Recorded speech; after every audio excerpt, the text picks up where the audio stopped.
بسم الله الرحمن الرحيم الحمد لله وحده والصلاة والسلام على من لا نبي بعده. Assalamu alaikum wa rahmatullahi wa barakatuh. Welcome to another episode of Ask Eman live on Eman Channel on Sky 757. We're also streaming it live on our website emanchannel.tv, on our Facebook page, on our YouTube channel too. So please, once again, a humble reminder, do like, share, comment and subscribe to all our platforms including our Facebook page, our YouTube channel, follow us on Twitter, do like our Instagram page, and we are also now on TikTok. 0203 515 0757, our studio number, 079 our WhatsApp number. And if you would like to call us internationally, if you're abroad, then feel free to use the WhatsApp number and feel free to drop us your questions either through WhatsApp or on our Facebook page or on YouTube channel. But of course, our priority will always be to the callers who call in live into the studio. I'm your host, Qamarul Islam. Joining us tonight, none other than virtually Shaykh Dr. Abdul Majid. Assalamu alaikum. Wa alaikum assalam wa rahmatullahi wa barakatuh. Jazakallah khair for giving us your valuable time. And let's start. I'm sure you can assume what I will be discussing today, as we have officially now entered the month of Sha'ban. So which basically means Ramadan is now literally within a couple of weeks. So the next month is Ramadan. So if you can give us a brief nasiha, what did Rasulullah sallallahu alaihi wasallam do when the month of Sha'ban entered? Bismillah ar-Rahman ar-Rahim. Inna alhamdulillahi nahmaduhu wa nusalli ala rasulih kareem amma ba'd. There are three things we can say about the month of Sha'ban. Number one, Rasulullah sallallahu alayhi wa sallam always used to fast some days in the month of any Islamic month, maybe Sunday, Saturday, Thursdays or Mondays, and sometimes 13th, 14th and 15th of every Islamic month. But Aisha radiallahu ta'ala anha, she is narrating from a very authentic source, hadith in Sahih Bukhari and Muslim, and she is saying that Rasulullah sallallahu alayhi wa sallam always used to fast month of Sha'ban, and the way he would continue fasting the whole month, we could sometimes think that he will not stop fasting, he'll continue even into, he will join the month of Ramadan. And sometimes he would not fast in a way that we would think that the whole Shaban he would not fast, and he will just fast, he will begin his fast in the month of Ramadan. So this is one of the sunnahs that we can understand, that fasting in the month of Shaban is also from the sunnah of Rasulullah sallallahu alaihi wasallam. It could be every Mondays of the Shaban, every Thursdays of the Shaban, and 13th, 14th and 15th of Shaban, which is 15th is very famous day for Muslims. They say Shab-e Barat, they say the night of freeing the people from the hellfire. But I would advise the brothers and sisters that if you want to fast 15th of Shaban, then join 13th and 14th as well to complete the sunnah, because just fasting 15th is not the sunnah. This is the first point, that a person can fast maximum days of Shaban, because that same hadith also says that Rasulullah never fasted the whole complete month except Ramadan. So even though he used to fast maximum days of Shaban, but it is clearly understood from the narration of Aisha radiallahu ta'ala anha that he would never complete all 29 days of Shaban. Some of the days he would fast, but could be maximum days comparatively with other Islamic months. So this is the first point. Second point, our brothers and sisters who might be having some issues in the last Ramadan, they might have missed some Ramadan, some days of Ramadan because of past illness or because of traveling, or our sisters because of their menstrual cycle. So Aisha radiallahu ta'ala and Salima and other Sahabiyat, the wives of Prophet have narrated that we would wait till the month of Shaban to make up our missed days, because there's another narration where they say that they used to look after Rasulullah, so they would not even make their days, missed days, during other months, because they would think that sometimes Rasulullah would need them for whatever their marital relationship. So they would not fast, or they would not make their missed days in those months. They would wait till Shaban. So this is again a sunnah that we learn, that those brothers who were ill or they were travelers, then this is the month in the Shaban, if they already recovered from the traveling or the health and illness, then they should make those missed days in the month of Shaban before entering into the Ramadan. And the same thing with our sisters, if they have missed the few days of the previous Ramadan, then this is the time before they enter into new Ramadan, they should make them up. So alhamdulillah, and plus we should start reading the Quran, we should start praying the tahajjud, so that alhamdulillah, we can get used to Taraweeh and reading of the Quran, because Quran is not only the fasting, is the month of Ramadan, Quran as well. Jazakallahu khairan for that. Hope that is clear. And if you have any question related to the month of Sha'ban or Ramadan, as the Ramadan is approaching, or anything in general, and you would like to find an answer according to the Quran and Sunnah, then this is the very show. Ask Iman. 0203 515 0757. Our studio number 07916841 our WhatsApp number. Now let's start with our first YouTube question. That has been asked by Omar. In fact, it was asked in a previous episode and we couldn't take it. And as I promised, I'll be starting with that question in today's episode. Now, the question is, are mosques that are under apartments or flats considered to be mosque? Like if a person prays there, will he get the same reward as praying in a purpose-built masjid? There is no ideology or like you can say definition to any masjid that is purpose-built masjid. Normally we say yes, this place is built only to pray 5 daily prayers. But if you go to the hadith of Sahih Bukhari, if you read that, then Rasulullah has said that the whole world is made masjid for him, which gives us clear understanding that wherever Muslims find the clean and clean from pollution of the the dirty things, if it is clean, and which is sometimes it is graveyard, it is not allowed, toilet is not allowed, and where the stables, the animals where they are tied and they do their they urinate or the things they do. So those places are prohibited for the Muslims to pray. Otherwise, all the other places uh, it is allowed for the Muslims to pray. But when it comes to established building, then definitely, alhamdulillah, the person who has prayed in a regular masjid, which is said to be masjid where only ibadah of Allah is carried out, then alhamdulillah, definitely his prayers will be more rewarded than normally any apartment is, given out for use of the prayer. They call their prayer room.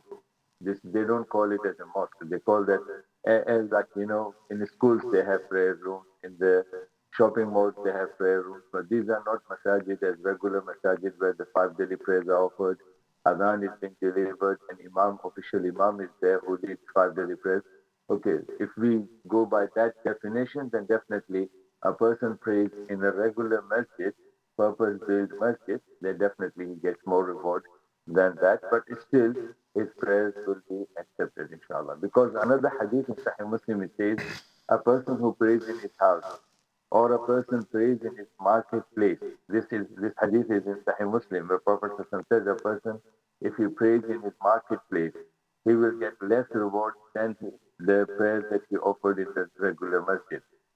So this is also very clear that regular masjid is superior to the normal places where people pray their prayers. Thank you very much. I literally have 2 minutes, so let's see if we can cover this question. Otherwise, we'll come back from the break and continue from where we have left. It's a good question. Do I have to pay zakat on grants received from university? These are scholarships. Sheikh. Okay, mashallah. See, it's not the amount where it comes from. Even if a person is like 6, 7 years old and he became orphan, his parents died, he got the money from that. He inherited that. So again, if it reaches the amount which is called nisab, and generally it is understood that it is equal to the price of 85 gram of gold. If that is the amount has come to that level, or it is more, then definitely the zakat is eligible. A person has to give the zakat. But there's another condition that amount should continue same or more till 1 year. Then the following year, from that particular previous date till the year, then only a person is eligible. For an example, if it is started today is 21st of February or like 1st of Shaban. Some of people have started even considering today as 1st of Shaban. For example, if that is the case, then if a person has got this finance and approved and got this amount in his bank, and it has got the amount which is equal to the amount of 85 gram of gold or more, then he has to wait for another 1 year, which is next Shaban or February, the 20th of February. Jazakallah. And alhamdulillah, he has to pay zakat for that. Okay, Jazakallah khair for that and perfect timing. My dear viewers, it's time for a break. You're watching Ask Iman live on Eman Channel on Sky 757. Thank you to the viewers who are sending us WhatsApp questions so far. We are live on YouTube channel, Facebook page, on our website emanchannel.tv, and of course on Sky 757. Please do like, share, comment, and subscribe to all our platforms, including Facebook page and YouTube channel. We'll be back in a few moments. Do stay tuned. And if you have any question, you can call in. We'll be back in a few moments. Thank you very much.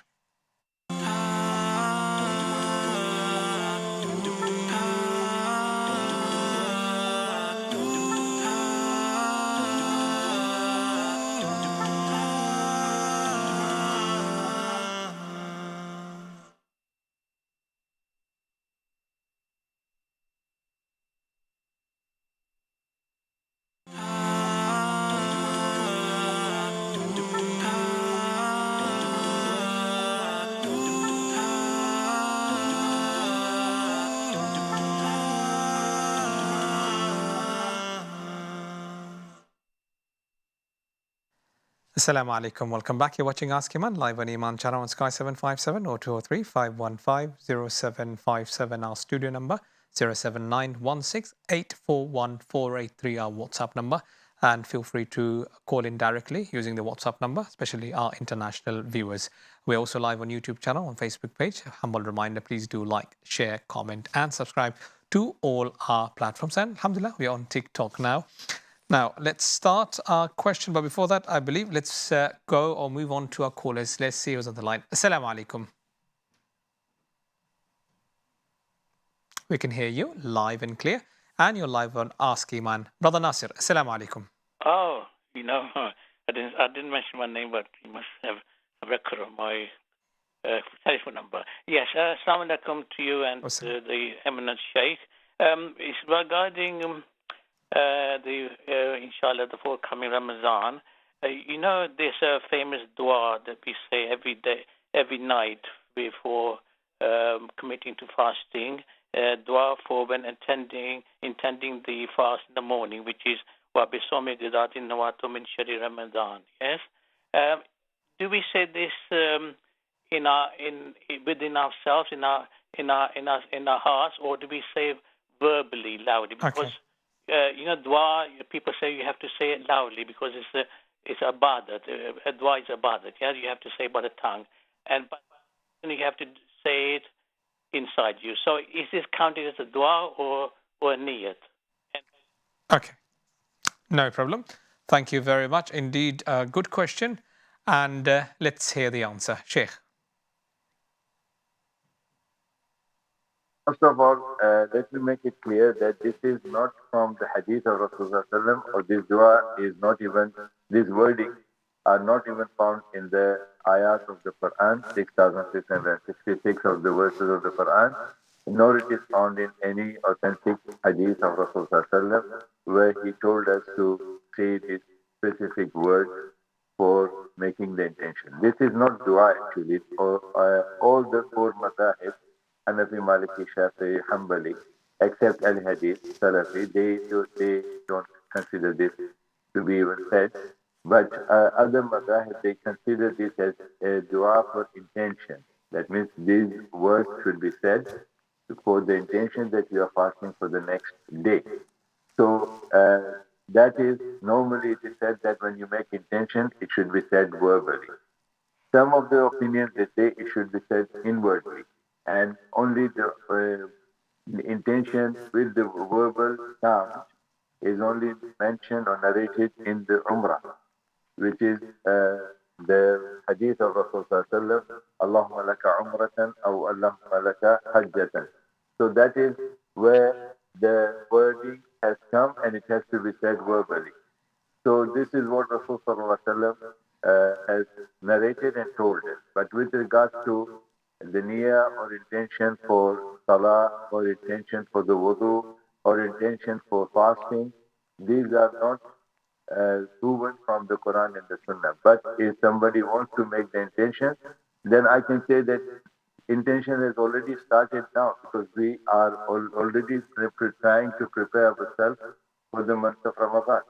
So whenever somebody is asking this question, anything that has to be done in the month of Ramadan, that question itself is, confirming that your intention is to fast in the month of Ramadan. That's why you're asking the question. So alhamdulillah, either way, if you go by those opinions given by the scholars in the madahib, then you can say that. And if you are not sure that you will be making mistake by saying inwardly, so it's better you say with the words verbally so that you can also hear what you're saying. So that's not only two opinions of Salafis and opinions of four madhahib.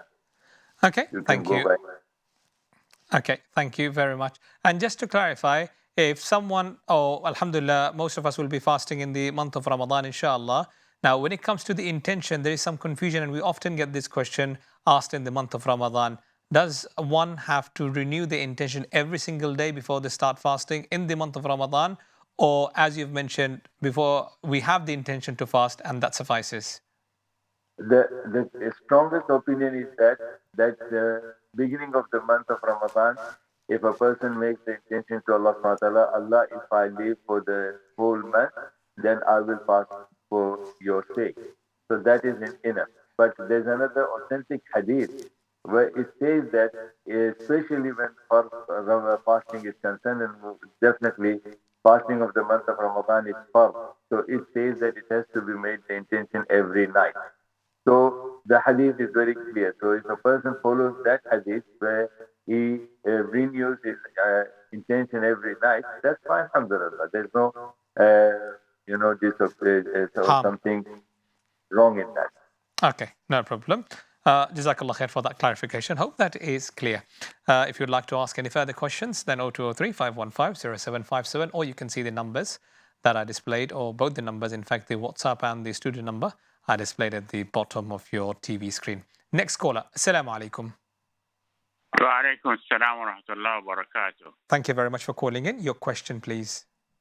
My question, the Rasul sallallahu alayhi wa sallam, he said to Sayyidina Ali radiallahu anhu, before you sleep, you have to do askar with Al-Ikhlas 3 times, Al-Fatiha 3 times, and La ilaha illallah wahdahu la sharika lahu al-mulku wa lahu al-hamd, yahyi wa yumeetu wa huwa ala kulli shay'in qadir. And I forget the rest. Can you ask the Shaykh if he know about it? Can you tell me about the rest of the zikr, please? Okay, stay on the line, my dear brother. Sheikh, is the question clear to you? No, I think it was the sound was breaking. So Okay. Okay, just for the benefit of the viewers and for our Sheikh, let's say the question again. My dear brother, if you can kindly repeat the question again. The question, the Rasul sallallahu alayhi wa sallam, he said to Sayyidina Ali radiallahu anhu, before you sleep, you have to read askar. Okay, before you what? Before you speak? Oh, before you sleep? Okay. Before you sleep, you have to read the Ikhlas 3 times. Okay, I understood. I think I understood it clearly now. Before you go to sleep, what are the dua and adhkar a person has to recite? Yes. That's it. Okay, khalas. Don't worry, inshallah. Sheikh has heard the question now. It's clear. You have mentioned about the 3 quls, or you've mentioned about Surah Ikhlas and other things. Sheikh, inshallah, has heard it, but Sheikh will give a comprehensive response now. Thank you very much for calling in. The authentic hadith which clearly says that Rasulullah used to read Surah Al-Mulk every night. That is 100% confirmed. The other narrations are indirectly reported from the Sahaba that Rasulullah would read Ayatul Kursi and blow onto his palms and wipe over his body. That is before going to bed. He would read Surah Al-Falaq and blow onto his palms and then wipe over his body. Same thing he would do with the Surah An-Nas. So these are some narrations which are authentic and it is reported. But the narration which this brother is quoting about, he commanded Ali radiallahu anh, there are so many narrations where Prophet did command to Ali radiallahu anh and Abu Hurairah radiallahu anh and Muaz bin Jabal radiallahu anh, Abu Dhar Ghifari. But those are, general and it doesn't specify the numbers to be recited before going to bed.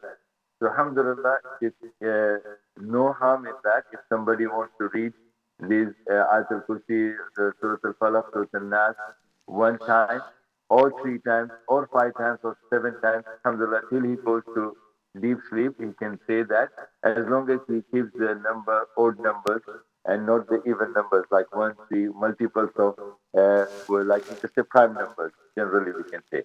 So, that way it is permissible. And alhamdulillah, definitely there are narrations where he did even tell Fatima radiallahu ta'ala anha, with regards to going to the bed, before going to bed, she complained that she used to get tired. And he went to Rasulullah and requested him to give, a servant for their family so that that servant can help out in some of the household things of the family. So Rasulullah said he doesn't have anybody who can, do the service for the house for Fatima radiallahu anha. But at the same time, he did tell her to read 33 times to Subhanallah, 33 times Alhamdulillah, and 33 times Allahu Akbar in one narration and 34 times in another narration. And then the same La ilaha illallah wahdahu la sharika lahu lahul mulku wa lahul hamdu wa huwa ala kulli shay'in qadir. These are authentic narrations. So alhamdulillah, all these are from the Sunnah of Rasulullah. But as I said, that there is a specific narration about Surah Al-Mulk that it confirms that Prophet never missed this surah. He would read every night. And also, the brother mentioned, I literally have less than 1 minute. La ilaha illallah wahdahu la sharika lahu lahul mulku wa lahul hamdu yuhyi wa yumiitu wa huwa ala kulli shay'in qadir. Is it from the authentic sunnah? Yeah, it is. It is, but it is, as I said, not 3 times. In one narration, it is 1 time, and it was said to, when we read after the Fard Namaz. Okay. And after Fajr and after Maghrib, it is 11 times. Okay. Jazakallahu khairan for that. We have many more questions, alhamdulillah, sent to us via WhatsApp. And we can see there are already questions on YouTube channel. Inshallah, if time allows, we'll take as many questions as possible. My dear viewers, you're watching Ask Eman live on Eman Channel on Sky 757 or 203-515-0757. Our studio number 07916841483. Our WhatsApp number. Both the numbers are displayed at the bottom of your screen. Humble reminder, please do like, share, comment and subscribe to our Facebook page, YouTube channel, follow us on Twitter handle. And of course, we're also now on TikTok. And do like our Instagram page. We'll be right back in a few moments. You're watching Ask Eman. Thank you very much.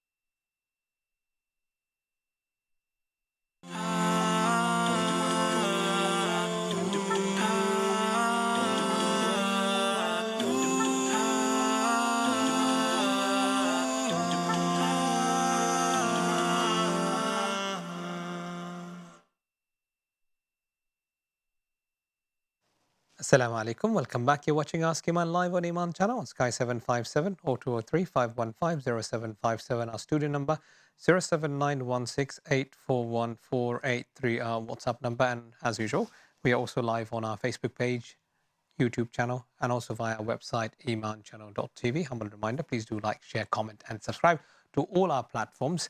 And if you have any questions, our priority will always be given to our callers who call in live into the studio. And thank you to both a brother and a sister who called in our previous segments. Now let's move on to our next question. And it's an important question asked by a sister. If the adhan for Isha has occurred and woman then discovers that she has started her monthly cycle, does she have to make up that Isha Salah? Bismillah ar-Rahman ar-Rahim. Inna alhamdulillah nahmadu wa salli ala rasulih kareem. Sure. Amma ba'd. No, no. Once it is the time has started and it was, just before the Isha prayer, even if it is like, she completes her menstrual cycle maybe 8 days, maybe 10 days. So even of those 7 days, 10 days, 8 days, whatever she has missed, she doesn't have to make them up. So later on, it is at the time of Isha she missed, she started this. So there is no question of making up the Isha prayer. Excellent. Thank you for that. So the next question, it's a supplementary question I have to ask since, as we mentioned earlier in the previous, or in fact, the first segment, month of Ramadan is approaching. And a common question we always get in the month of Ramadan is, what about fasting? Do our sisters have to make it up, or is it like Salah? No. Bismillah ar-Rahman ar-Rahim. Again, Salama radiallahu ta'ala anha and other wives of Prophet sallallahu, they have narrated this, clearly narrated, that Rasulullah sallallahu would ask us to make up the missed days of our Ramadan, but he never asked us to repeat the namaz or the salah that we have missed. So it is crystal clear that namaz doesn't have to be, no salah has to be repeated or the missed salah to be made up. But fasting is very clear that these are obligatory fasting that has to be made up. It could be 6 days, 10 days, or it depends upon the length of the woman's menstrual cycle. Thank you very much for that, especially to our non Urdu or Bangla viewers. Namaz means salah. So you may hear the word namaz or salah. It's basically both the same thing. Hope that is clear. Let's move on to our next question. It's a common question. Are we allowed to deliver food or goods that contain prohibited items such as pork or alcohol? Allowed to give whom? Like, for example, a lot of courier service or delivery services, our brothers are involved as a delivery driver, and they have to transport, for example, deliver food that may contain pork or pork itself or Not alcohol, etc. allowed. Because there's a hadith which, based on the hadith of alcohol, Rasulullah has met 10 people. He said that there are 10 type of people who will be cursed that has to do with related to the alcohol. One of them is the Hamilul Qamar. Hamil means the one who carries it and delivers it anywhere. So anything that is haram, you carry and then you deliver, it falls into that. So the sources of income coming through that is also haram. Excellent. Thank you very much for that. Let's move on to our next caller. Let's see who's on the line. Assalamu alaikum. Assalamu alaikum. Walaikum salam. Thank you very much for calling in. Your question, please. Okay, I have two questions for the Sheikh. Okay. The first one is regarding witr prayer. Okay, go So ahead. if one makes a mistake in the witr prayer, do we have to do it again, or can we do a sajda on it? Okay, so what kind of Okay. mistake, if you can clarify?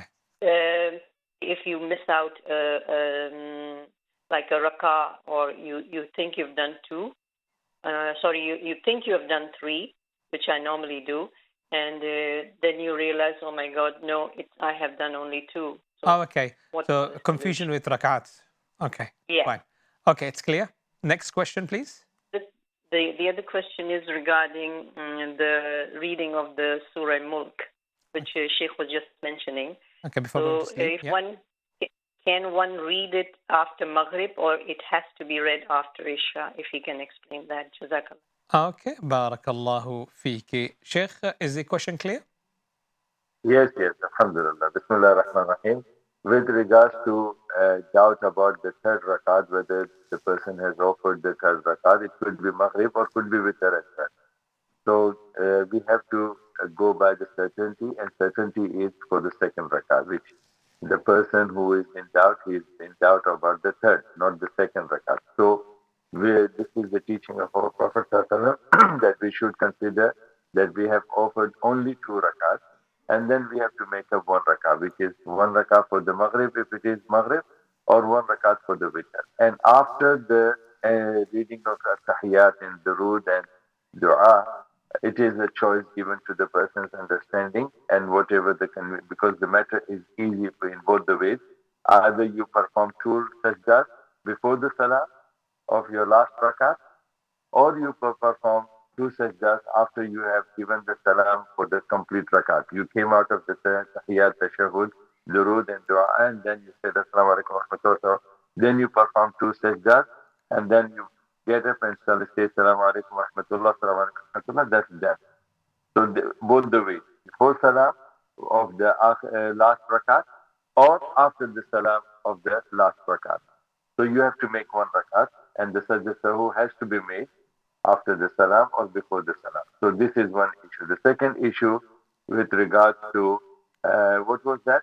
Surah Al-Mulk, you mentioned about, so reading Surah Al-Mulk, obviously you mentioned in a specific condition with regards to going before sleeping to recite Surah Al-Mulk, and the sister's asking that can she read after Maghrib instead of after Isha?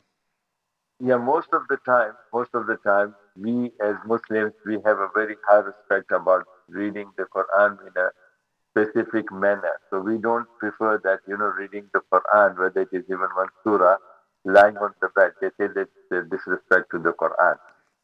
And they also narrate to this as well. But this is a clear hadith of Rasulullah that he would read that before going to bed.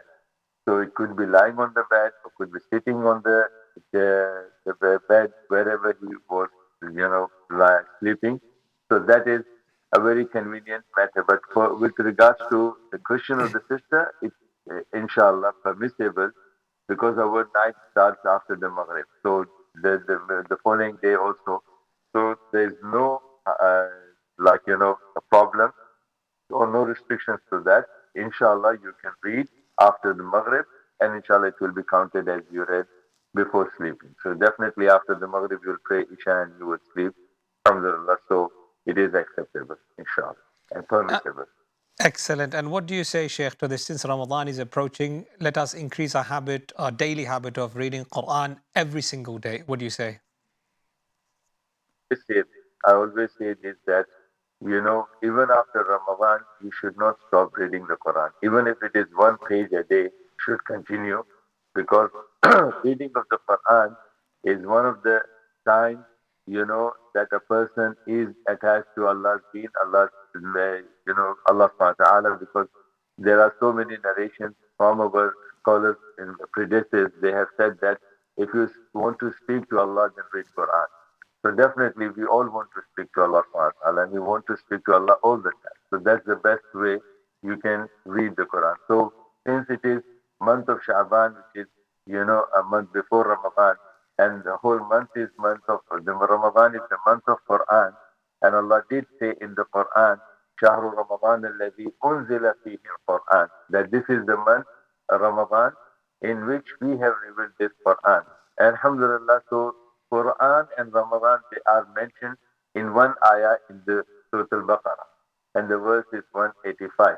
So alhamdulillah, it is a sunnah of Rasulullah that he used to read Quran, and every Ramadan he would read the Quran, full Quran, whatever the portion that was revealed in that particular Ramadan.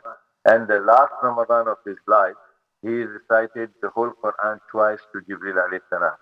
But because we are not only worshippers of Allah in the month of Ramadan or just reciter of the Quran in the month of Ramadan, we are Muslims and we are totally 24/7. We are attached to the Quran. Then we should develop, as I said, that we should start fasting, Mondays and Thursdays in the month of Shaban, 13th, 14th and 15th of the Shaban. And also we should start praying tahajjud or in the name of Taraweeh. You can combine together with the family in the house, any alternative night in the month of Shaban, reciting of the Quran in the month of Shaban. Alhamdulillah, this is something which will give you impression in your mind that you are still alive and you are in the month of Ramadan. Not only in the month of Shaban, but you have already entered into month of Ramadan. Excellent. Jazakallahu khairan, Sheikh. We already have received another witr question. I believe it's based on the discussion we just had. But inshallah, my dear viewer, we will start the next segment, in fact, the last segment with the question you have sent to us. And of course, I can see there are a lot of other questions you have asked or our viewers have asked. Inshallah, we'll try our level best to accommodate as many questions as possible. And we've got callers on the line. Please kindly bear with us. Inshallah, when we return from the break, we will try as many calls as possible. You're watching Ask Eman live on Eman Channel on Sky 757 or 203 515 0757, our studio number. In fact, the last three digits of our studio number is also our Sky broadcast number 757 07916841483, our WhatsApp number. We're also live on Facebook and YouTube channel and also via our website emanchannel.tv. We'll be right back in a few moments. Thank you very much.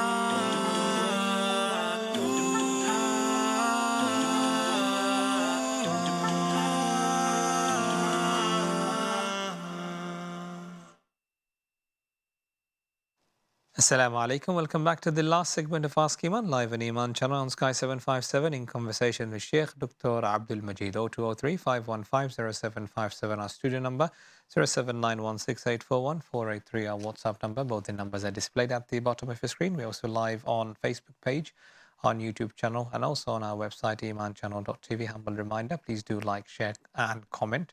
In fact, like, share, comment, and subscribe to all our platforms, including Facebook page and YouTube channel. Thank you to all the callers who have called in live into the studio in our previous segments. Inshallah, we'll get back to our phone calls. But before that, I have promised that in the previous segment, in fact, the third segment, I said in this segment, the last segment, will start with the witr question. And it's because there was a question about Salatul Witr asked by a sister in the previous segment. So, Sheikh, let's start with this question.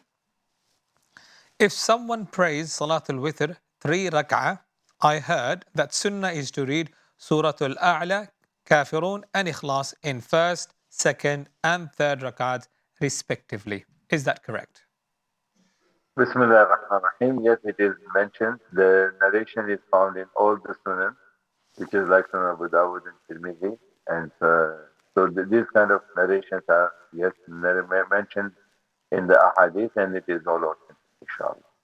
Thank you very much. And off your question, a caller called in and did not want to speak live on air and asked how much fidya for this year. Too early, I think.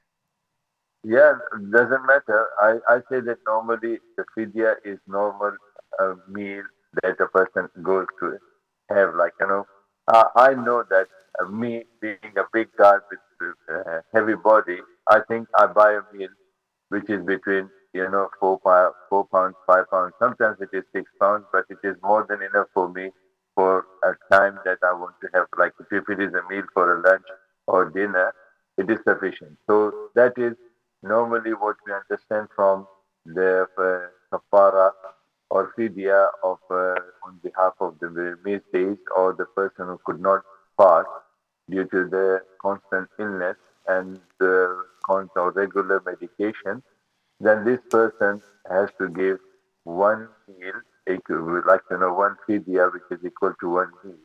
And that could be, as I said, that I normally advise people to go for, 5 pounds as an average, so that this will not create any problem in the, doubts. But 5 pounds is not a big deal. Normally we spend lots of money. And now I have seen some of the restaurants where they have buffet all of that, and it starts with 15 pounds to 22, 25 like that, and that's per person. And that is also like a meal. But average is that, alhamdulillah, if a person wants to give the fidya, then I say 5 pounds is average. Why can we not make it based on depending on one's ability? Because some people may have the ability to pay 10, 20 or 25 pounds. Can we say that? You can even pay, more than that. There's no restrictions to that. Okay. So no restriction. Okay, that's good. So alhamdulillah, Allah. Yeah, Islam is based on the moderation, like balance. It's like MEAN, mean. So we go for the average one.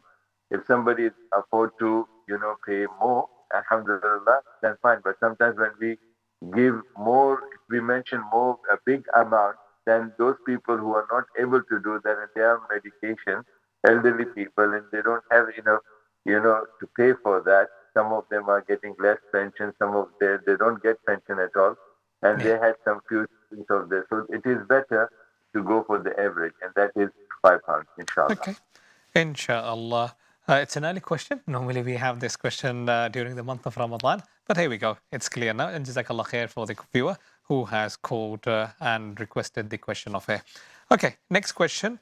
Again, perhaps a lot of our brothers and sisters are planning to go to Umrah during the month of Ramadan, and some or many have returned from Umrah, especially when we had the half term.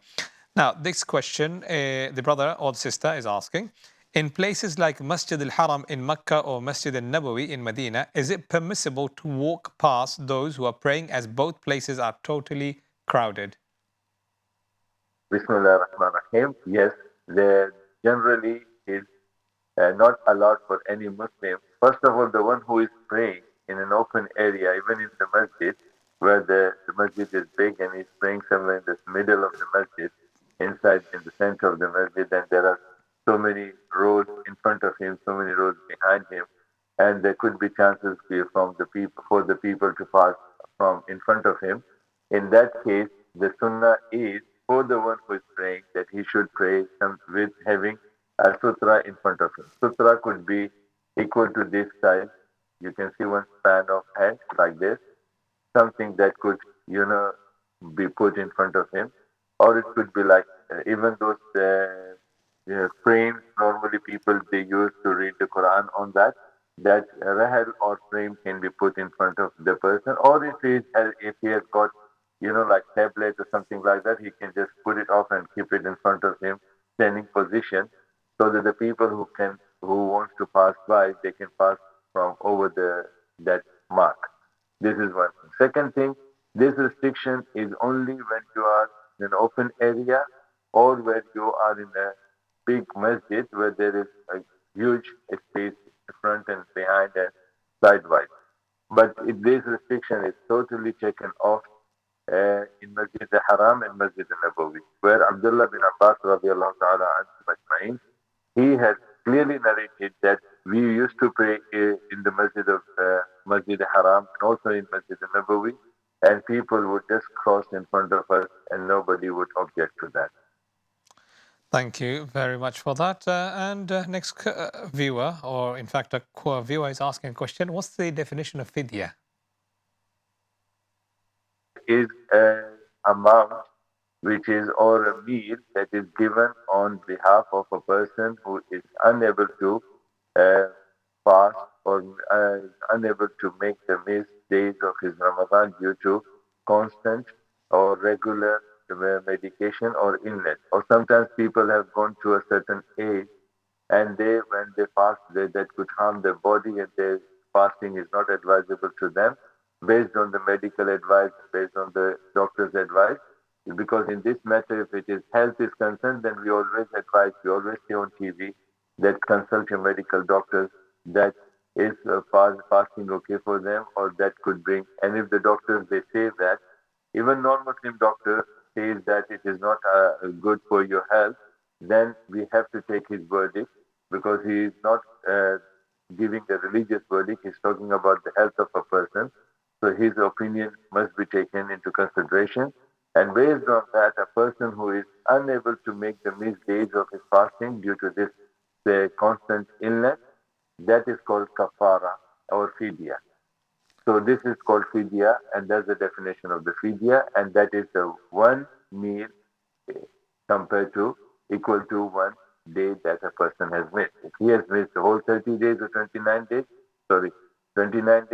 then definitely he can give the fidya for whole 30 days or 29 days, or with the number of days that he has missed, equal to that. Thank you very much. And of course, this was in relation to our previous answer. In fact, a viewer asked a question, an off-air viewer asked a question about fidya, and therefore someone wanted to know the definition. So thank you very much, our viewers, for watching the program and asking questions instantly. Okay, let's move on to our next question.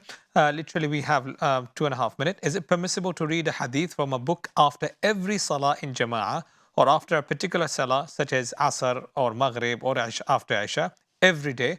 Or would this fall under innovation? Nothing like that.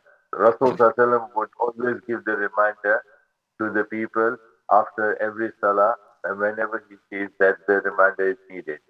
So there is no restriction. It could be after every salah, as long as it's not, disturbing the people. Like for example, sometimes people they come from their office work and they just want to attend the jamaat and then they have to leave. And if the imam starts giving the talk and the person leaves, everybody will look at him. Look at this Muslim. The sheikh is giving the talk, and so that makes him like feel like ashamed of himself. That why people are looking at me like that. So if that is the case, Imam can do that. Imam can give the a reminder after every salah. Imam can give the reminder after Asr.